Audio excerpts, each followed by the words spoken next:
नमस्ते, ये आकाशवाणी आहे।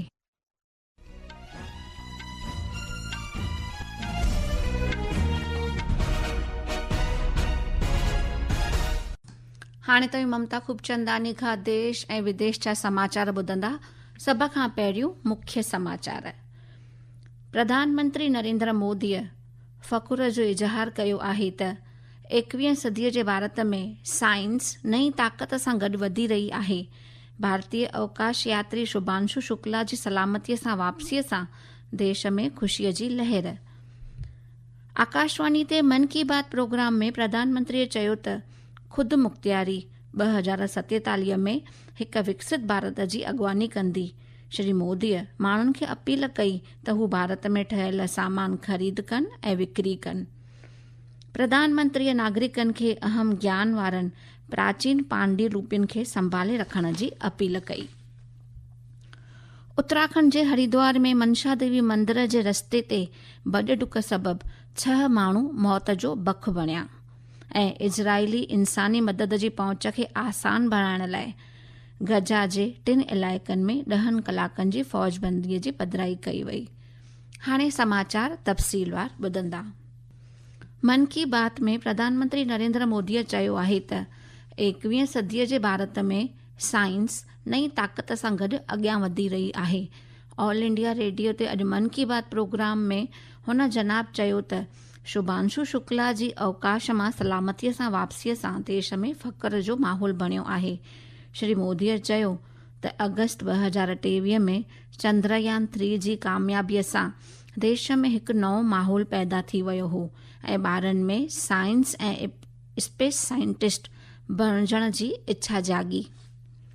श्री मोदीअ चयो त 2047 जे विकसित भारत जो रस्तो ख़ुदि मुख़्तियारीअ तां गुज़री रहियो आहे ऐं हिकु ख़ुदि मुख़्तियार भारत जी बुनियाद त पोइ ई मज़बूत थींदी जॾहिं असां उहो ई ख़रीद ऐं विकिरी कयूं जेको हिकु भारतीय माण्हूअ जे पसीने सां बणजंदो हुजे। मन की बात में प्रधानमंत्रीअ लोक गीतनि ऐं रिवायतुनि जी गुनागुनियत जे बारे में बि चयो। हुननि ओडिशा जे क्योझर में राधा कृष्ण संकीर्तन मंडलीअ जी चर्चा कई जेका कीर्तन जे ज़रिए माण्हुनि खे जंगलनि में बाहि जे बाबति जागरूक करे रही आहे। प्रधानमंत्रीअ चयो त त्योहार ऐं रिवायतूं भारतीय सक़ाफ़तीअ जो हिकु वॾो पायो आहिनि। प्रधानमंत्रीअ चयो त भारत जी असली ताक़त उहो इल्मु आहे जेको सदियुनि खां पांडुलिपियुनि जे रूप में यकीनी कयो वियो आहे।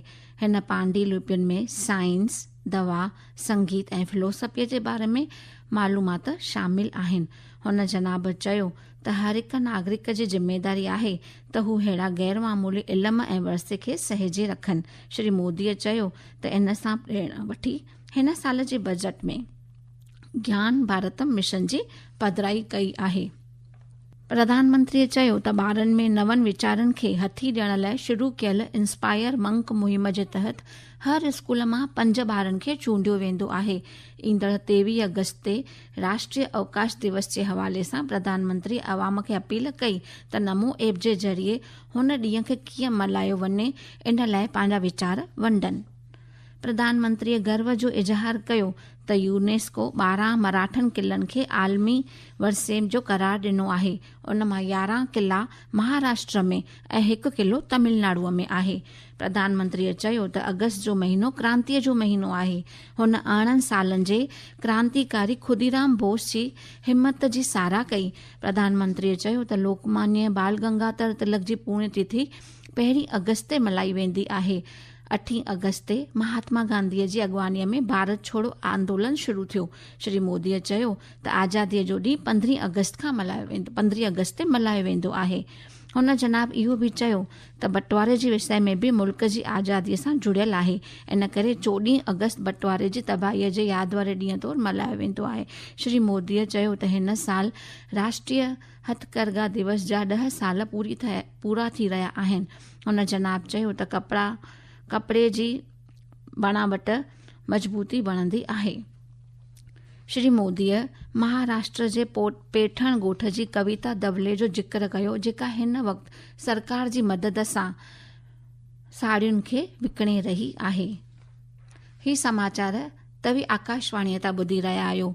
वधीक समाचारनि जी तफ़सील जे लाइ तव्हां असांजी वेबसाइट newsonair.gov.in खे फॉलो करे सघो था।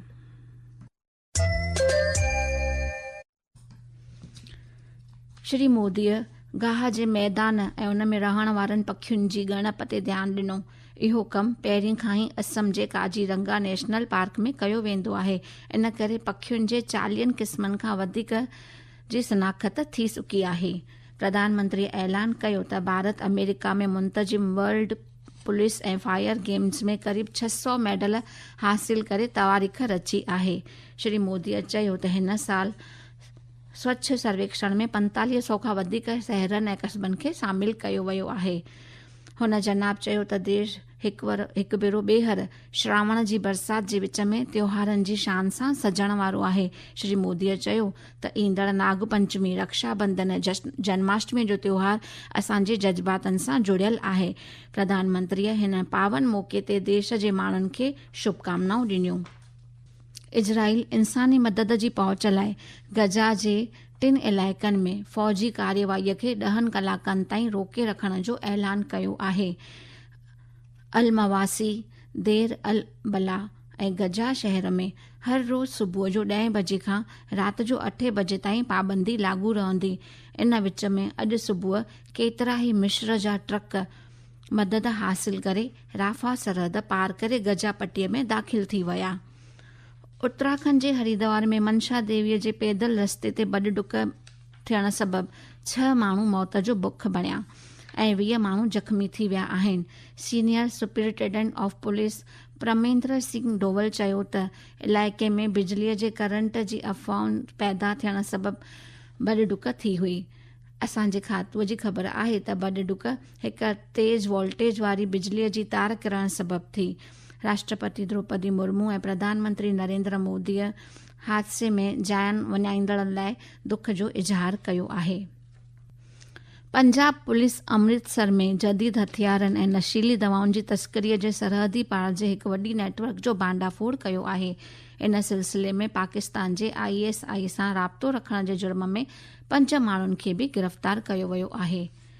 छत्तीसगढ़ जे बीजापुर जिले में काल्ह सलामती दस्तनि सां दूबदू चक्रीअ में 4 माओवादी माराइजी विया। फौती माओवादियुनि जा मण बरामद कया विया आहिनि। काल्ह शाम खां ई सलामती दस्तनि नक्सलियुनि जे विच में गोलीबारी जारी आहे। बिहार जे मुख्यमंत्री नीतीश कुमार बिहार राज्य सफ़ाई कर्मचारी आयोग जे निर्माण जो ऐलान कयो आहे। सोशल मीडिया पोस्ट ते मुख्यमंत्रीअ चयो त कमीशन जो निर्माण रियासत में सफ़ाई कर्मचारियुनि जे हक़नि ऐं फ़ाइदनि जी हिफ़ाज़त लाइ कयो वेंदो। जम्मू कश्मीर में पवित्र अमरनाथ गुफ़ा मंदिर जी तीर्थ यात्रा बिना कंहिं खलल जे जारी आहे।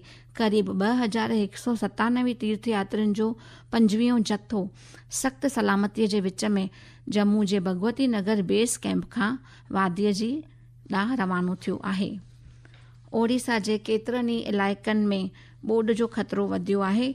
रियासत जे उत्तरी हिसनि में केतिरा ई ॻोठ ॿुॾी विया आहिनि, किनारा टुटी पिया आहिनि ऐं आम जिंदगी मुतासिर थी आहे।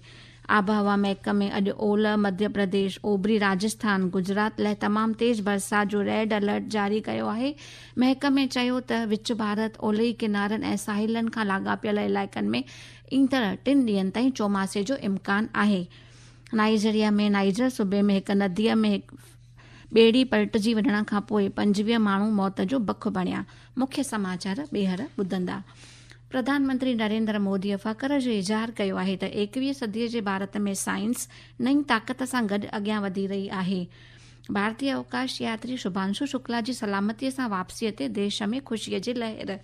आकाशवाणीअ ते मन की बात प्रोग्राम में प्रधानमंत्री चयो त ख़ुदि मुख़्तियारी 2047 में हिकु विकसित भारत जी अॻुवानी कंदी। श्री मोदीअ माण्हुनि खे अपील कई त हू भारत में ठहियल सामान ख़रीद कनि ऐं विकिरी कनि।